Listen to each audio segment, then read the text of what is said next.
ജുമുഅ നിസ്കാരം. ജുമുഅ നിസ്കാരം സാധാരണ ളുഹുർ നിസ്കാരം പോലെയല്ല. ജുമുഅ നിസ്കാരം 2 റക്അത്തെ അല്ലാഹു വെച്ചിട്ടുള്ളൂ. അതേ സമയത്ത് അതിന് പകരമെന്നോണം 2 ഖുതുബ അല്ലാഹു നിശ്ചയിച്ചിട്ടുണ്ട്. ആ ഖുതുബയും നിസ്കാരവും ഒക്കെ അല്ലാഹു റസൂലും പ്രത്യേകമായ ഒരു ഇബാദത്തായി നിശ്ചയിച്ചു എന്നതുകൊണ്ട് അവരെങ്ങനെയാണോ അത് ചെയ്ത് കാണിച്ചു തന്നത് അതേ രീതിയിൽ തന്നെ ചെയ്യണം. ജുമുഅയുടെ ഖുതുബ അത് കന്നഡ ഭാഷയിലേക്കാക്കാൻ പറ്റുമോ? മലയാളത്തിലേക്കാക്കാൻ പറ്റുമോ? പറ്റില്ല. അറബി ഭാഷയിൽ തന്നെ ആവണം. എന്താ കാരണം? അത് പ്രത്യേകമായ ഒരു ഇബാദത്താണ്. ഉദാഹരണം പറഞ്ഞാൽ സാധാരണ ഈ പ്രസംഗം പോലെയല്ല. ഈ പ്രസംഗം എനിക്ക് മലയാളത്തിൽ പറയാം. സ്വാഗതം പറഞ്ഞ സഖാഫി ഉസ്താദ് ഇവിടെ നിങ്ങളെ കന്നഡയിലാണ് സ്വാഗതം പറഞ്ഞത്. ഇനി ഇംഗ്ലീഷിൽ സംസാരിക്കുന്നതിനൊന്നുമില്ല, അത് സാധാ പ്രസംഗ. പക്ഷെ ജുമുഅ ഖുതുബ അങ്ങനെ ഒരു സാധാ പ്രഭാഷണമല്ല. അതിന് ഒരുപാട് നിബന്ധന ശറഅ് വെച്ചിട്ടുണ്ട്. ഉദാഹരണം, അത് വെള്ളിയാഴ്ച തന്നെ ആവണം. ഒന്ന്, ഇപ്പൊക്കെ അവധി ദിവസമൊക്കെ ഞായറാഴ്ചയല്ലേ. അപ്പൊ ആൾക്കാരെ കൂടുതൽ കിട്ടി നല്ലൊരു ഉപദേശക്കോൽക്ക് കൊടുക്കാൻ നല്ലത് ഒഴിവ് ദിവസമാട്ടെ എന്ന് കരുതി ഒരു മഹല്ലിൽ ആൾക്കാരൊക്കെ വാട ജുമുഅ ഞായറാഴ്ച ആക്കിയാൽ സ്വയ്യാവോ? ഇല്ല, അത് വെള്ളിയാഴ്ച തന്നെ ആവണം. എന്നാലോ രാവിലെ വൈകുന്നേരമൊക്കെ ആണെങ്കിൽ ചൂട് കുറച്ച് കുറവുണ്ടാവും. അങ്ങനെ ആക്കാൻ പറ്റുമോ? ആൾക്കാർക്ക് ഒരു ഉപദേശം കിട്ടണതല്ലേ, അത് എല്ലാരും പങ്കെടുക്കാൻ പറ്റിയ ഒരു സമയമായിക്കോട്ടെ. അത് പറ്റൂല്ല.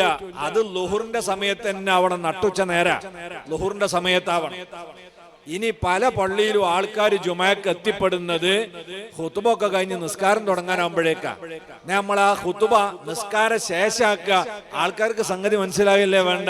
അങ്ങനെ പറ്റുമോ? ഇല്ല, അത് നിസ്കാരത്തിന്റെ ശേഷം തന്നെ പാടുള്ളൂ. മാത്രമല്ല, മുത്തനബി സ്വല്ലല്ലാഹു അലൈഹി വസല്ലം പറഞ്ഞത് കാണാം, വിവരമുള്ള ഖതീബ് 2 റക്അത്ത് നിസ്കാരത്തെക്കാൾ ചുരുക്കി നിർവഹിക്കാൻ ശ്രമിക്കുന്ന ആളാണ് ഖുതുബ. അപ്പൊ ഒരു നെടുനീളൻ പ്രസംഗമല്ല ഖുതുബ, ചെറിയ പ്രസംഗാണ്. അതിനെ 2 എണ്ണാക്കി ചെയ്യുകയും വേണം. ശറഅ് പ്രത്യേകമായ രീതിയിൽ രൂപവും വെച്ചതാ. ഈ പ്രസംഗം നടത്തുന്ന സമയത്ത് എനിക്ക് ഒളു ഉണ്ടാവൽ ഷർത്തില്ല. ഇതിനു വേണ്ടി ഔറത്ത് മറക്കലും നിർബന്ധമല്ല. ഔറത്ത് പൊതുവിൽ മറക്കൽ നിർബന്ധമേ ഉള്ളൂ. അതേപോലെ തന്നെ ഈ പ്രസംഗം നടത്തുന്ന പുരുഷൻ തന്നെ ആയിരിക്കണം. ജുമുഅ ഖുതുബ ആര് നടത്തിയാൽ പറ്റൂല, പെണ്ണ് നടത്തിയാൽ പറ്റൂല, ആണ് തന്നെ ആയിരിക്കണം. വലിയ അശുദ്ധി ഉണ്ടായാൽ നിർബന്ധമായും കുളിച്ചിരിക്കണം. ഇതൊന്നും സാധാ പ്രഭാഷണത്തിന് നിബന്ധനയല്ല. അതേപോലെ ഈ പ്രഭാഷണം അല്ലെങ്കിൽ ഈ ജുമുഅ ഖുതുബ അത് അറബി ഭാഷയിൽ തന്നെ ആയിരിക്കണം. അവിടെയാണ് മതം പ്രത്യേകമായ ഒരു രൂപവും രീതിയും നിശ്ചയിച്ച ഇബാദത്താണെങ്കിൽ അതിന്റെ രൂപവും രീതിയും മാറ്റാൻ പറ്റില്ല. മഹാനായ ഇമാം നവവി റഹിമഹുല്ലാഹ് പറയുന്നു, യുസ്തറുത്തു ജുമുഅ ഖുതുബ അറബി ഭാഷയിലാവൽ ശർത്താണ്. ലിഅന്നഹു ദിക്റും മഫ്റൂള്, കാരണം അത് ഫർളാക്കപ്പെട്ട ഒരു ദിക്റാണ്. അതൊരു സാധാരണ പ്രസംഗമല്ല. ഫശുരിത്ത ഫീഹിൽ അറബിയ്യ, അതുകൊണ്ട് ജുമുഅ ഖുതുബയിൽ അറബ് ഭാഷ ശർത്താണ്.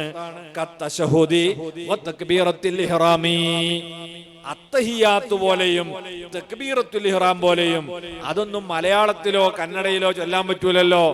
അതുപോലെ ഫർളായ ഒരു ദിക്റാണ് എന്നതുകൊണ്ട് തന്നെ അറബി ഭാഷയിലാവൽ ശർത്താണ്. മാത്രമല്ല, മഅ ഖൗലിഹി സ്വല്ലല്ലാഹു അലൈഹി വസല്ലം, മുത്തുനബി പറഞ്ഞിട്ടുമുണ്ട്, സല്ലു കമാ റഅയ്തുമൂനി ഉസല്ലി, ഞാൻ എങ്ങനെ നിസ്കരിക്കുന്നതാണോ നിങ്ങൾ കണ്ടത് അതുപോലെ നിസ്കരിക്കണം. വകാന യഖ്തുബു ബിൽ അറബിയ്യ, മുത്തുനബി അറബി ഭാഷയിലായിരുന്നു ഖുതുബ നിർവഹിച്ചത്. അപ്പൊ അതേ രീതിയിൽ അറബി ഭാഷയിൽ ജുമുഅ നിസ്കാരത്തിന്റെ മുമ്പ് വെള്ളിയാഴ്ച ളുഹുറിന്റെ സമയത്ത് 2 ഖുതുബ ഓതി നബി അറബി ഭാഷയിൽ ഖുതുബോദി അറബി ഭാഷയിൽ നിസ്കരിച്ചു. അതേപോലെ തന്നെ ചെയ്യണം. കാരണം ഇതൊരു സാധാരണ പ്രസംഗമല്ല. അപ്പൊ പ്രത്യേകമായ ഇബാദത്തായതുകൊണ്ടാണ് അത് അറബി ഭാഷയിൽ തന്നെ ആവണം എന്ന് പറഞ്ഞത്. പിന്നെ ലോകത്ത് ആദ്യമായി അറബിയല്ലാത്ത ഭാഷയിൽ ഖുതുബ നിർവഹിച്ചത് ആരാ? മുജാഹിദ് വിഭാഗമൊക്കെ അവരെ വലിയ നേതാവാക്കി വാഴ്ത്തുന്ന, കേരളത്തിലേക്ക് വഹാബിസത്തെ കൊണ്ടുവന്ന, കർണാടകയിലേക്കൊക്കെ വഹാബിസം കടന്നു വന്ന വഴി ഈജിപ്തിലെ റഷീദുർ എന്ന വ്യക്തിയിലൂടെയാണ്. അദ്ദേഹത്തിന്റെ തഫ്സീറുൽ മനാർ എന്ന ഒരു ഗ്രന്ഥവും അദ്ദേഹത്തിന്റെ മജല്ലത്തുൽ മനാർ എന്ന പേരുള്ള മാസികയുമാണ് ഇവിടത്തെ ആളുകൾ വഹാബിസത്തിലേക്ക് ആകൃഷ്ടരാകാൻ കാരണക്കാരായത് ആ തഫ്സീറുൽ മനാറിന്റെ 9-ാം വാല്യം 313-ാമത്തെ പേജിൽ റഷീദുർ റിള തന്നെ പറയുന്നു, ആരാണ് അറബേതര ഭാഷയിലേക്ക് ജുമാ ഖുത്ബ ആദ്യമായി നിർവഹിക്കാൻ മുന്നോട്ട് വന്നത്? അദ്ദേഹം പറയുന്നു, ലാ യസാലൂന യഖറഊനൽ ഖുർആന വ അദ്കാറസ് സ്വലാത്തി വൽ ഹജ്ജി